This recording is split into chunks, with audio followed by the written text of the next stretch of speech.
Yeah, it's your boy Crypto Blood, and welcome to another double spending episode. I love doing these roundtables with Phil Kennedy over at KF Financial.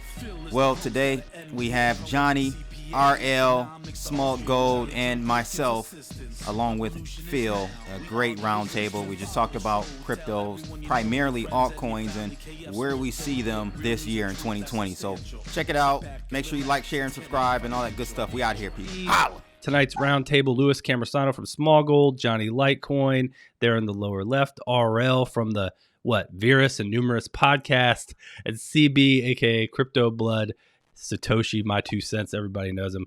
Louis, we'll start with you. We got alts pumping. We're seeing Ethereum go up over 10% today.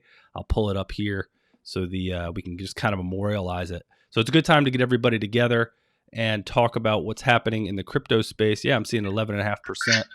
And Litecoin doing not so bad. It's up, I think I saw John Kim pointing out it's up 100% on the year, up 6.2% today, over $82.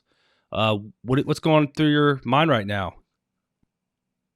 Well, a lot of people in the crypto space, and I think it's kind of toxic, is they love Bitcoin, and I understand people loving Bitcoin. It is by far the best coin, got the most hash rates, been around the longest, it's original.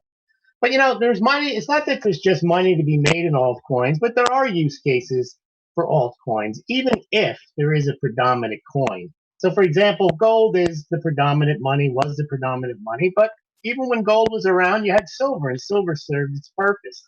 So one of the things that attracted me to Litecoin was I never looked at it and said, oh, it's just a copy of Bitcoin. I looked at it as, if you're into decentralization, well, you don't want to just have one coin. What if something goes wrong with Bitcoin?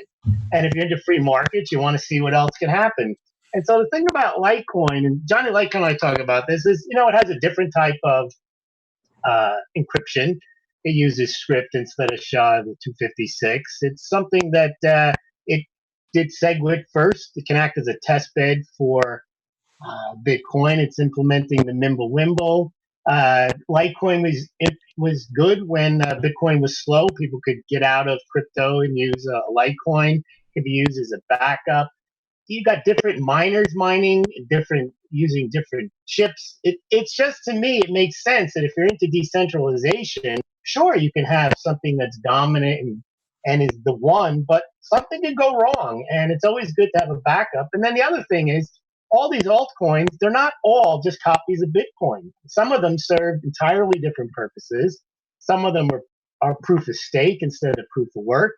That can be important. Some of them are tokens that are providing, you're getting a stake in some DOA, and it's not the same thing. So I'm a big fan of altcoins. I'm a fan of the crypto space, but I am a fan of Bitcoin. First and foremost, I would concede that it is the best coin, and it is the core holding in any crypto portfolio, just like gold would be in any precious metal portfolio. But it doesn't mean that these other coins can't do better, not necessarily in terms of total adoption, but can do better in terms of a return if you're just interested in investing in these types of things. Good recap of your thesis. Jonny, how do you react to kind of how Louis laid it out there? He said it perfectly, and I rest my case with we can go home. All right. Nice live stream, guys. That's it. I'm going home. No, it makes sense when money moves back into the crypto space that Litecoin does well, and you see Litecoin move up relatively fast. It's been around for a while. It's very liquid. I love that Litecoin is so closely compatible with Bitcoin. To me, supporting Litecoin means you're supporting Bitcoin. You're not against Bitcoin, means you're pro Bitcoin by supporting Litecoin. So yeah, it's done really well lately in price. As far as adoption goes, Litecoin is more suitable to be used as real money, where it's just, it's faster and it's cheaper to send. So not that people don't want to send Bitcoin, but give you guys a great example, the Speedin app. I buy tons of coffee from Dunkin' Donuts with that app. I don't keep a lot of money in it. I keep 10 to 20 bucks in it. That's usually what I'm sending over is like $10 worth of Litecoin, $15 worth of Litecoin. I wouldn't want to be sending those as Bitcoin transactions. It just makes sense to send them via Litecoin. So yeah, it's Lewis did say it great, but again, liquidity is key with cryptos. I feel like as big money comes in, it's going to have to be in very liquid cryptos. RL, what do you think? Yeah, I tend to agree with these guys. Everybody's kind of nailing it out of the park right now, in my opinion. I foresee like a future where we're going to have probably 15 to 25 really good coins. But as far as like Litecoin goes, I think it's doing what I kind of expected. People like Johnny out there really hitting the videos and stuff, getting it out there to people. I mean, it's been around since 2011. I think somebody already said that, but it's tried and tested, and I think it's going to be around for a long time. I think you kind of can see in these the beginning of these different stages of bull market. I think we just started the second phase of this actual bull market that started a year ago. It was 369 days ago now, in my opinion. I think that it sort of leads the way there for a day or two. You can kind of get a hint that something might be going on if you just pay attention to Litecoin. So, but if you go down the whole market cap right now, the whole market cap's looking pretty good. All the different alts and Bitcoin are looking pretty solid. But as far as Litecoin goes, I think the future is really bright for Litecoin. Yeah, so you kind of already alluded to the fact that the topic of the show is about the alts. We got dominance for whatever that's worth. I know everybody likes to debate, hey, Bitcoin dominance on CoinMarketCap, it's meaningless, but it is a number that changes, right? It's at 61.9%, and I don't really own any Ethereum, CB, but I do watch it because I think it's a bellwether for what alts are going to do, and when Ethereum moves, so does the other alts. At least that's been the case in the past. What's your reaction? Sure. And with Ethereum, I'm still actually bearish on Ethereum long term. I think that it will be around, but the utility of it is probably going to change. It's going to be more so like Bitcoin as just a speculative asset, in my opinion. As Ethereum moves over to proof of stake, the use case for Ethereum changes, and I think over time, again, I just see Wall Street. It's been hints that towards them, opening up that for futures trading, Ethereum, that is. So I think it's going to go the way of Bitcoin as far as a speculative asset. Yeah, like Lewis said at the beginning, and I said this in my video today. Blockchain is bigger than Bitcoin, and people have to realize that Bitcoin, of course, was the first one. It's the reason why we're all here, but there are different use cases for cryptos, for blockchain, and we kind of conflate the two, blockchain and cryptos, but blockchain kind of encompasses all of it, right? So within this universe of blockchain, you have cryptocurrencies, you have crypto assets, you have various use cases, and I think that we're just getting started, man.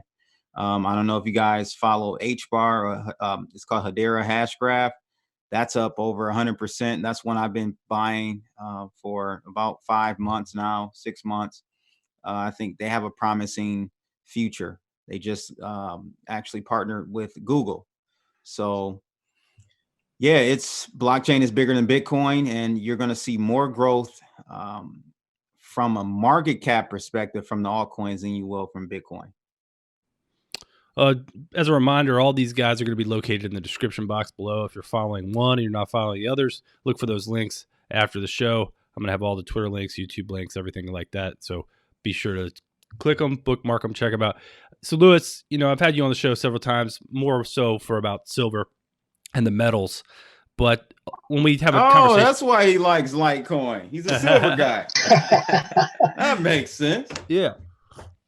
But when I've had you on in the past, invariably in the metals community, the macroeconomic forces will come up, right? And you've ridiculed a lot of the arguments, rightfully so.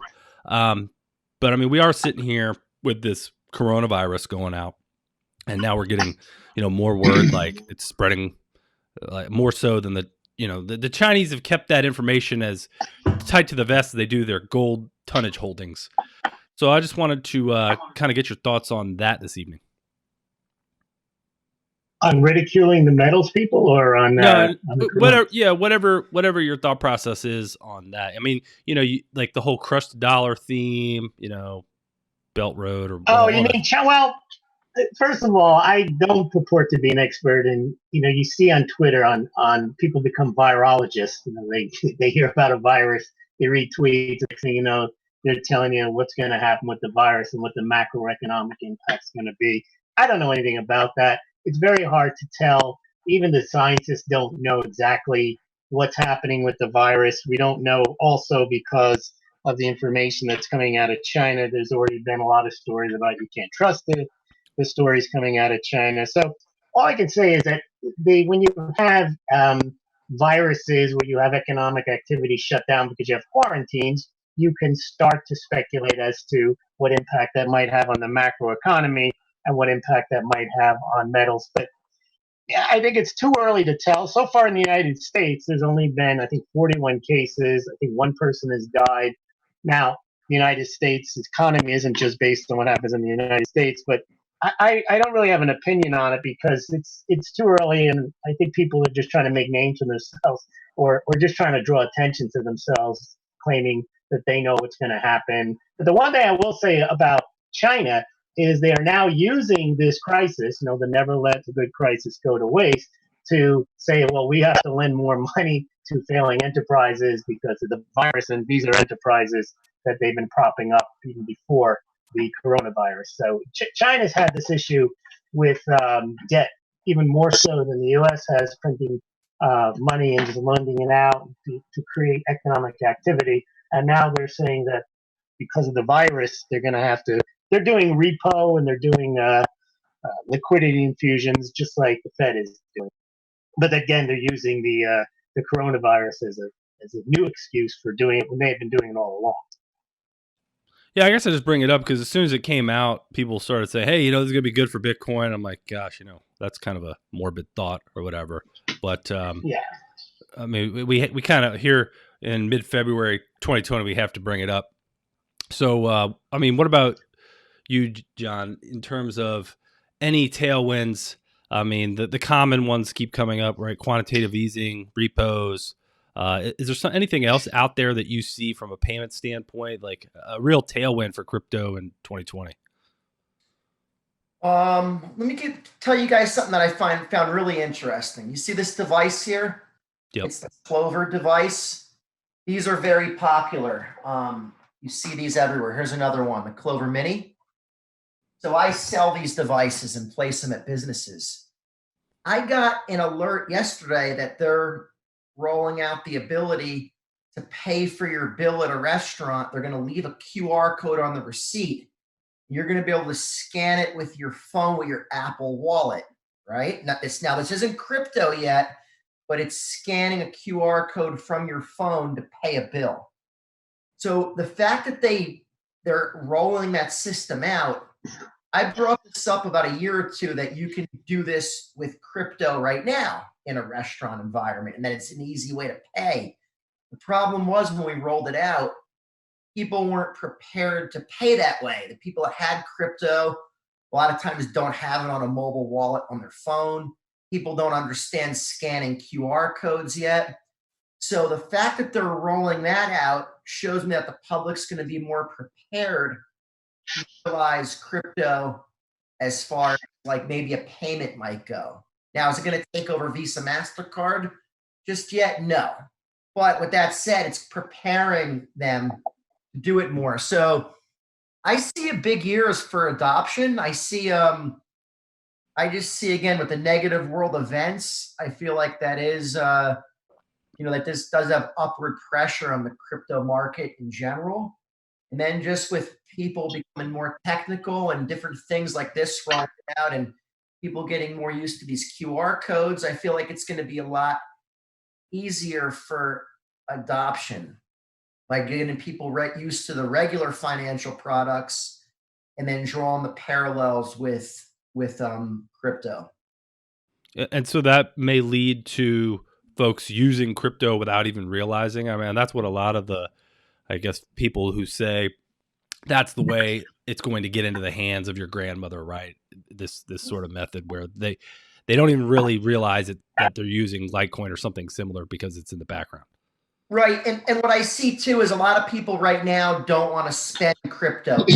They're not really, they don't have big gains, or they're using it as an investment. But we go into a real bull market, and people that were buyers in 2018, 2019, all of a sudden have 10, 20, 30 times the wealth that they had.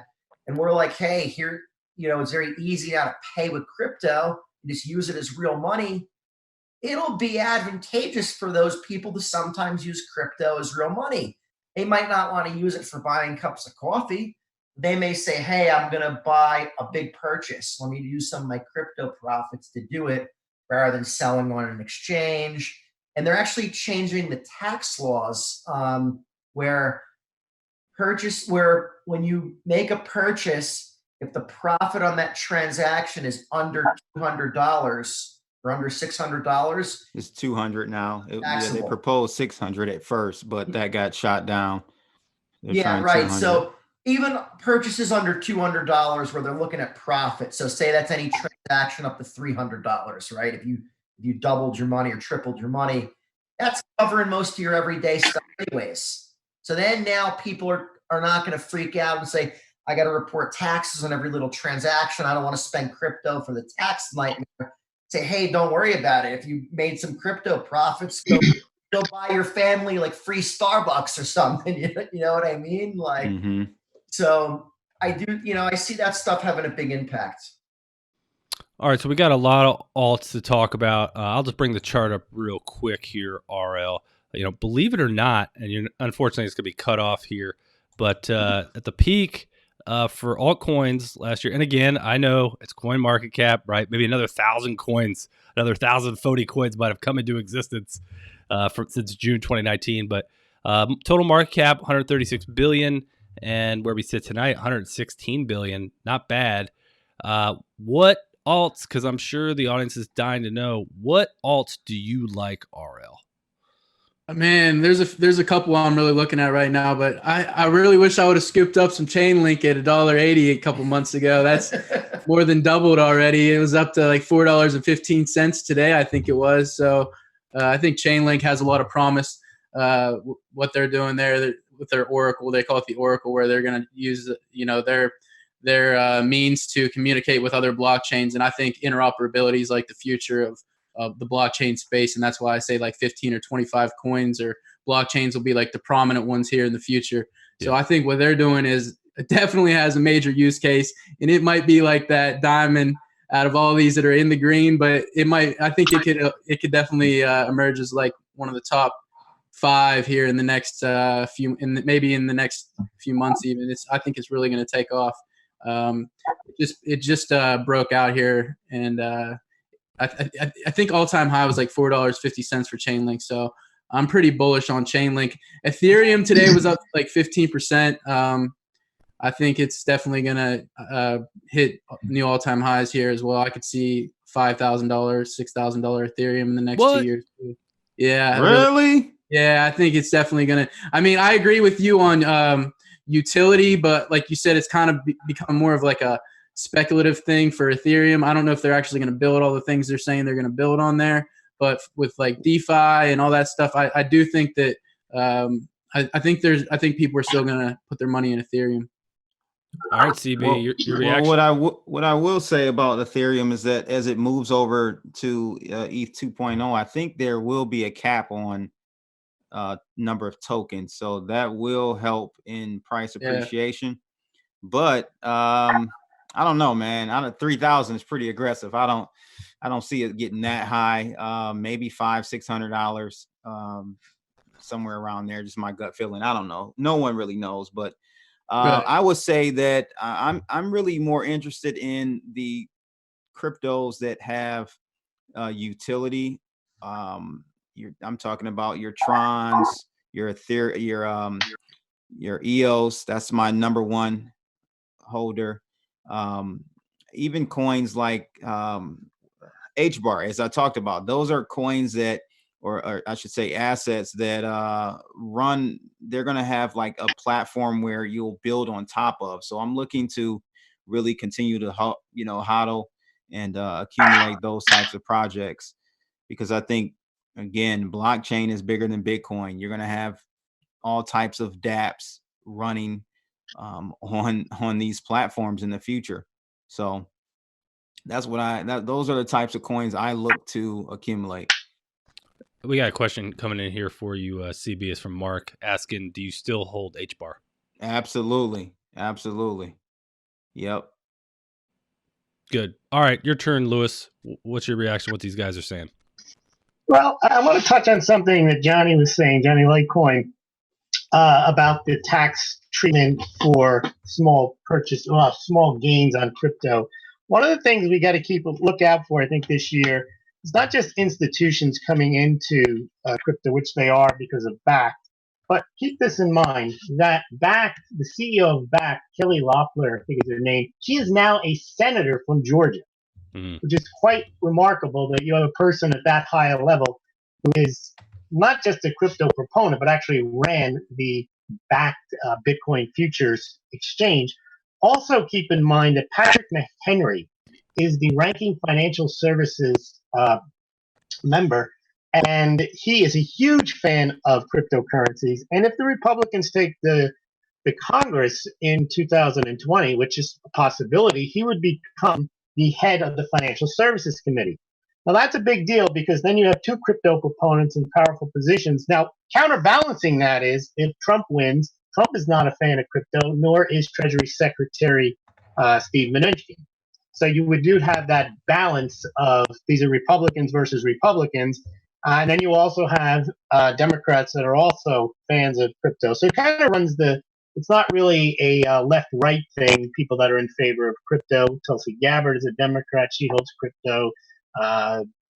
Senator Grassley, he has crypto. So it's something that I think is going to become more mainstream. And the more it becomes mainstream, the more you're going to get adoption. And Bakkt is important in this, because I got an email from them saying that they're looking now to go to stage 2, where they don't just trade the crypto and store the crypto. They're trying to work out a way, kind of what Jonny Litecoin's doing on the street level, of letting you spend your cryptocurrencies. And that's why Bakkt includes, in their consortium with Microsoft, New York Stock Exchange, also includes Starbucks. So the idea is that they will have some type of conversion facility where you can, if you're trading as an institution or having your crypto stored with Bakkt, that you can then spend it. And I think that would really mainstream the whole thing. And if you have Kelly Loeffler as a senator and Patrick McHenry running the Financial Services Committee, I think you'll see some much more. I think a lot of people are reluctant to get into crypto, as Jonny says, they don't have to worry about paying taxes. But I think if it becomes something where, just like with your stock account, you pay your taxes, you get the form, and you send it in, and it becomes an asset, just like a stock. And once you start to blend the concept that you buy assets on your phone through, for example, Square, you can buy stocks on Square, you can buy Bitcoin on Square. You start to get that blend. You don't have to know anymore about, well, how does Bitcoin work? I think that's the key thing with getting your grandmother in. If you had to understand how electricity worked 100 years ago, that's not, you just turn the light switch on. You don't have to know anything. I think that's where crypto is eventually going, when it's seamlessly integrated into the payment systems, the tax systems. And I know that goes totally against the anarcho-capitalist view of this is all outside the system, and no one knows what you're doing, and you can just be totally free. But I think a lot of this is getting co-opted into the existing payment systems, the existing tax systems, and even the existing governments, because they see this as a revenue opportunity, I believe, if they play their hands right. Jonny, you agree? I do agree. I mean, I wish I could go around and tell people about non-custodial wallets and hold your own private keys, and people cared, but people just want stuff to work. Like, yeah, how does the money hit my bank? Like, do people use it? So what people are interested in, what we're interested in is, as these crypto anarchists and libertarians, is two different things. So we have to integrate this into the regular system to get the adoption. And I always say, and I actually talked to Crypto Blood about this one time. I did a video to Crypto. I remember that. Yeah. From the street. I think I said I'm looking for a world that's post KYC. So what I'm thinking is that if we can get everybody using cryptos and there's less importance on the dollar or the regular financial system, then we can get past a lot of these KYC hurdles. See, the KYC is only when you go back into the banking system. So, that's why I feel like right now it's your money's in the banking system. You have to do the KYC to get your money into cryptos. You can't fight it. It is what it is. It's what the government wants. So how do you get past that? And if you could say, hey, if we can get everybody using this system, comfortable with it, we can get to a world where every merchant's accepting it for payment. We can maybe get past a lot of this stuff, and where a lot of this stuff is kind of irrelevant. It'd be like saying, hey, we're going to enforce something you do with your typewriter. It's like, well, people aren't using a typewriter anymore. They ain't even using a computer. They're using a smartphone. So I agree with Lewis. As far as cryptos I'm bullish on, I'm like the most boring crypto guy. Only, obviously I'm bullish on Litecoin, Bitcoin, but I am, believe it or not, I do agree with Crypto Blood in a way, but I am bullish on Ethereum. I just feel there's so much energy around it. And I feel like because the price is so suppressed compared to Bitcoin, what that's done, I feel like there's going to be a lot of institutional interest in Ethereum because these guys that get into Bitcoin are going to say, well, what else can we get into? Oh, Ethereum, that's the other big name. Let's get in. Yeah. No, I agree. Like so anytime I'm pricing any of my services is all in Ethereum. Mostly because of where it is per dollar, as far as it comes out to be pretty fairly easy in units. Like if I'm, you know what I'm saying? If I'm charging XYZ, it's 2 ETH or 3 ETH, it's easier to use at this current pricing. But yeah, again, if institutional minds latch on to Ethereum the way that I think they want to, from a speculative perspective, it's definitely going higher. It's definitely going higher, and I don't think it won't be utilized as its initial intent, purpose. So, but whatever, that's it is what it is. I could see it being used more as even a currency as well. Yes, absolutely. Well, now right now, it definitely is because it's inflationary. The Ethereum supply is inflationary, so it's perfect for that. Right. So yeah. Ara, let me get you in here because you and I are going back and forth all the time with direct messages and stuff, especially in this altcoin bull market. I'm convinced that some of these altcoins, I mean, let's just take a look at Ethereum again. I'm not convinced that any of them, or that most of them, will ever get back to those 2017 all-time highs.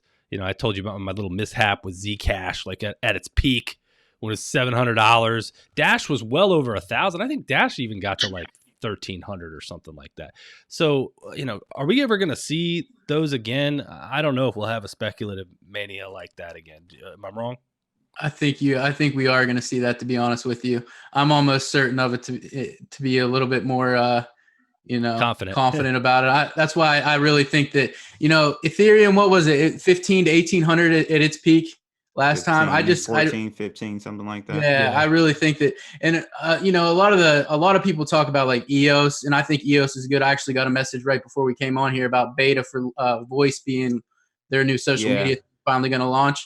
But EOS, go ahead. Yeah, but the ERC20s are still very popular. A lot of projects are still launching on Ethereum's blockchain, and there's a lot of utility there. But I agree with what Crypto Blood said a minute ago, I think that the best thing that could happen to Ethereum is if they actually finally cap their supply, because that would really give it more of a long-term use case, like store of value, in my opinion.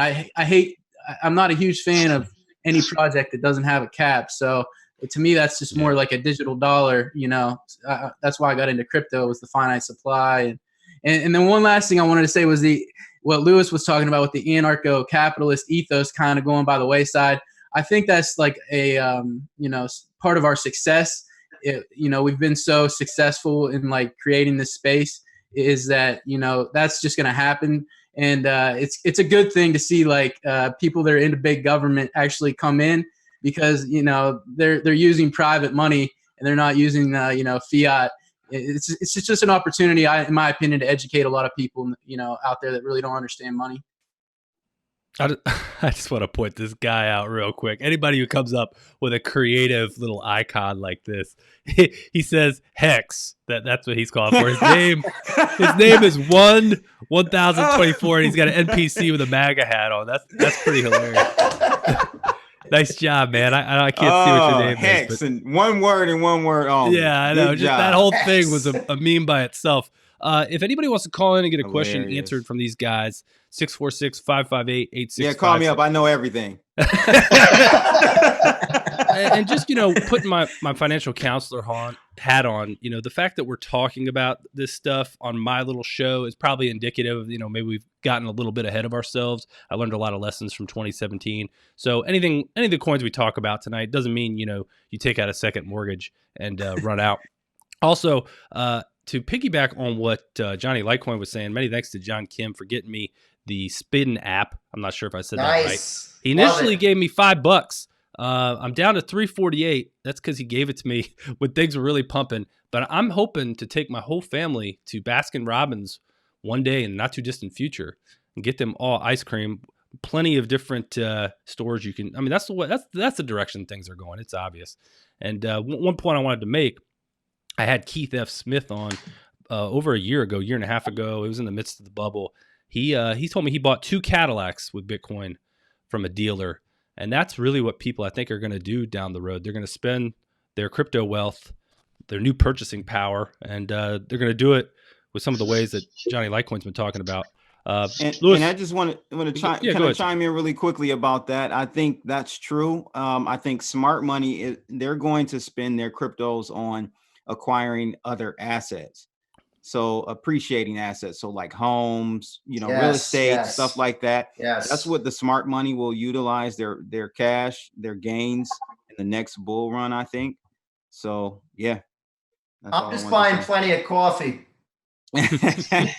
And me too and cigars.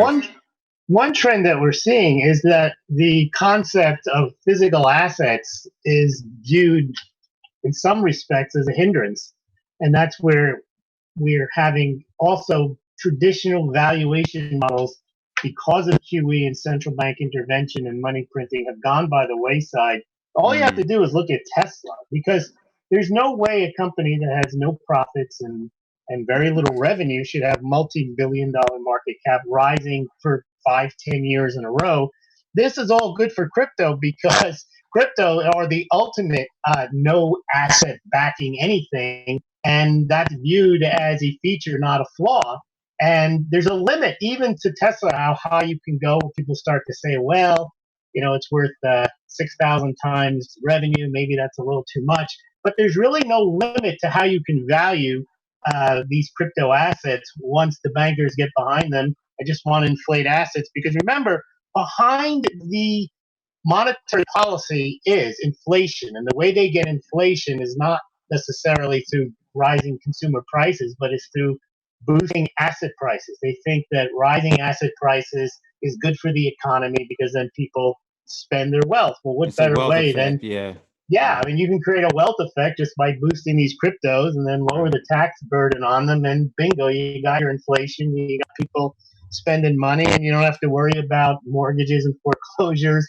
You just have to worry about keeping the asset prices high. And you see they're doing that with the stock market, but think of what they can do to a crypto market, because a crypto market really is not restrained by any history or any. The only history we were talking about right now is 2017. Now, can we hit those Right. old highs? Yeah. Once you do, then that becomes the new base. Well, I always have to remind people we haven't seen a financial crisis with crypto Correct. Right. here. So I can only imagine what that looks like. Maybe not initially, maybe not right away. If it's a bad financial crisis and people are laid off, you're going to see a knee-jerk reaction. Actually, in the opposite way, I think with cryptos, you're going to see people liquidating their cryptos because they need to feed their families. But over time, I think the big guys are going to come in and just move this thing into another universe. Seriously, I think we're going to see prices that will just stun everyone. It's unfortunate because the little guys might on the next move miss out on the big run up because they're liquidating their cryptocurrencies to stay afloat while the big guys are coming in and bidding it up. So we'll see. Yeah. Hey, Phil, I just sent you a few bucks of Litecoins. Send it to your speeding app to buy some coffee. Oh, thank you. I will. Yeah, I appreciate the donations. Again, folks want to call in 646-558-8656. It's not every day you get to talk to a great group of guys like we have here today. So where did I want to go next? Shoot, I mean, what were you thinking about, Johnny, while we were, Lewis was talking about his thesis there? Quantitative easing, malinvestment, misallocation of resources. I see it everywhere just because this is the way my mind works. But, what about you? You're out there on the pavement talking to people every day, seeing how their businesses are run. Anything outstanding there that you kind of have noticed recently? Yeah, businesses are very short on cash capital.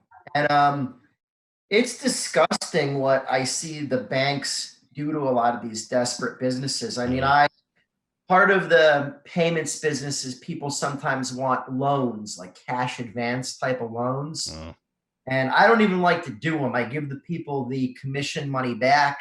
I tell them I don't want to be looked at as a guy that's like doing these, but I'll help you. If you insist and want to do it, I'll help you find the cash advance. And when I look at these people's bank statements, it's routine for me to see $2,000 a month in overdraft fees. Oh, man.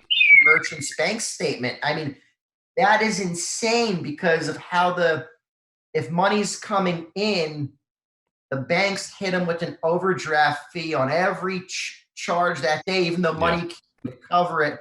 They say no, money went out first and didn't cover it. So it's really like, it's predatory what they're doing. So I don't see most small businesses in a good place right now. I mean, I really don't. Certain people run a good business and they get a good following, and sure, there is success stories out there, but overall, it's not I don't see people really liquid right now. Yeah, CNBC ran a story. I was trying to pull it up here it is. I'll pull it up right now. Household debt jumps the most in 12 years. Federal Reserve reports. Without getting too political on the show, I know I do on my Twitter handle, but on the show, I put best economy ever. I mean, if people are going deep into debt, RL, to just try to keep their head above water, keep their businesses going, overdraft fees, like Johnny's saying, is it a lot worse out there than I'm making it, or is it better than I'm making it? What's I think everybody on this show knows it's all phony. All these central banks are basically competing, against each other to export their debt here and just, try to prop this thing up for as long as it'll last. But you mentioned CNBC. I think that was CNBC you mentioned. They ran a story yesterday on one of their programs about, it was circulating on Twitter about, crypto, about Bitcoin. And I think people are finally waking up, even when CNBC is like forced to actually say that Bitcoin is a superior currency than fiat around the world. They basically said, like, compared to all of the, I can't remember the exact quote, but compared to all of the other currencies, Bitcoin is king. So I just see more and more people getting interested in crypto. And I think over time, Bitcoin will be, I think it's going to emerge as like I know we're talking about alts tonight, but I think Bitcoin really will emerge as like the reserve currency of the world. Agreed. Yeah. Yeah, I can see something like that. I've lost a lot of viewers saying stuff like that, but I'll say it again. I'll burn my face up. Really, People are angry. They are angry, but you heard it straight from the horse's mouth. Bitcoin is the hardest money in the world. Once you start to understand it, once you peel back the layers, and I say that as somebody who has lots of silver and gold, it's a win-win. I mean, you can buy the real stuff, the real metal from AppMex and a bunch of other dealers out there, right, CB? Yeah, like I always say, man, if we're talking about staying in a digital age where an EMP doesn't take out our grids and we're not, running around with AR-15s and all that type of stuff, then Bitcoin is going to be a better suited asset for this age, for the digital age. I don't know anyone that can take $1 million in gold and cross borders, country border lines. I just don't. It's not feasible. So I think, Bitcoin is definitely going to be the winner out of this whole, alternative asset type of class. Now, gold, silver, I think it's still great to have, but you better have it physically in your possession. So, yeah, there was that guy in China, like some mayor or something. They found like several tons of gold in his basement, right? Not too easy to hide there, right, Lewis? Yeah. Well, there is an issue though with people. They get mad, and I've been on the receiving end of that too. They say, I'm shilling crypto, or I've betrayed silver. I don't quite understand that, because we're talking here about assets. We're not married to them. We're analyzing how they work, and it's really, people get so worked up, they binge watch a gold pumper, or even the Bitcoin people are the same way. They get so into it that they actually believe it's changing the world. If you don't believe it, you're an idiot. You don't get, and you just got to look at these things and say, my opinion doesn't matter. Things are going to happen the way they're going to happen. Doesn't matter how many tweets you say, how many friends you make, or who's in all this. I try to just analyze this stuff, and if people don't want to hear it, they don't have to hear it. But I think it's far easier to be objective than to be a cheerleader for an asset, because that just, to me, ends up being like you're in a cult where you just have to believe. You call everything a shitcoin if you're into Bitcoin. If you're into gold, you hate Bitcoin. And if you're into, some people are into silver and they hate gold, and some people are into gold and they hate silver. And like they all serve their purpose, and if you like them, there's reasons for them. You can make money off of them. For whatever reason you may want to own an asset, there is a reason for it, but they're not the only asset on earth, and you shouldn't fall in love with any asset. That's rule 101 in investment. You never go all in, and you have to know that every asset does have a downside. There's no such thing as a perfect asset. They all serve a purpose, and that's why there's things called portfolios. Everybody can find Lewis over there at Smaulgld on Twitter. Is that your final word tonight? Do you have anything else you'd like to say or refer folks to, Lewis? I never have a final word, but that'll be it for tonight. All right, good deal. Johnny, what's your final word? Where else do you want to refer folks? One thing I want to point out is promoting Bitcoin and crypto. To me, it's very pro-American. A lot of people say, no, well, you're talking about the dollar not being as... It is, you are patriotic by letting people know what else is out there. I tell them a lot of the people behind the dollar are anti-American, the stuff that they've done. So absolutely showing people Bitcoin, letting them know, educating them for free, like we're doing on YouTube and Twitter and all these platforms. We are the patriots. Like, I am so patriotic. I love America. That's one of the main reasons why I'm doing this. I want people to be woken up to it. And I don't want people to be asleep and turn on TV one day and say, Bitcoin's $150,000. Now is a good time to buy. Like, where were you at? It was 3,000 when I was screaming about it right down the street, Right. So it's, again, it's not anti-American to promote this. We're actually being patriots. We're pro-American. We're pro-freedom is the key. Yeah, and that's why I do the show. I think, unfortunately, a lot of people are going to get wrecked in the traditional 409k, as our president would put it. I think they're seriously overvalued. And also, you know, I'm trying to make friends because I think you all are going to be extraordinarily wealthy one day, and I'm going to need some guys to hang out with. We got RL here at rbriar23. You can find him at the Virus and Numerous podcast. RL, what's your final word tonight? Yeah, I'm going to go with along the lines of these guys. Let's end the tribalism. You know, value is subjective. There's a reason we're all seeing value in whatever we're putting our money into. So I just hate seeing the bashing, you know, but I'm very bullish overall. I think this is going to, you know, this market's going to last until early 2022. We're going to have some pullbacks along the way, but I think we're going to see some crazy stuff here in the next year, 2 years, definitely. It's an exciting time to be in the blockchain space, and I hope everybody enjoys this little ride we're on right now. Yeah, I got to experience 2017 bull market, and I think what's coming is going to be even more exciting. I mean, just like everything you guys have talked about, right? Backed. We got, you know, Crypto Mom at SEC, Hester Pierce. There's just lots of reasons to get excited. Had Crypto Blood on tonight. You can follow him. I'm going to put that link in the description box. CB, what's your last word? Last word, hex. Yes. All right. Yeah. Let's put that dude's photo back up. Put that back. 1024th hex. That is a great hex, icon. baby. Yeah. Showed up to pump his bags with one word. That's it. That's all you need. Hex. All right. Oh, man. Stay right there, All right. guys, so I can wrap it up. Yeah. Thanks to everybody tuning in live. Thanks for checking out the KF store, checking out Patreon. We're in the elite Facebook group talking about this stuff all the time. Weird, strange financial times. So we need financial fellowship with one another. All right, people. Hope you guys enjoyed that great roundtable with my man Phil Kennedy, Litecoin, Jonny, RL, and Smaulgld. Make sure you guys like, share, and subscribe, and click that bell to receive more videos like this. I'm out of here, people. Pow! Joker gives assistance. Revolution is now. We are the resistance.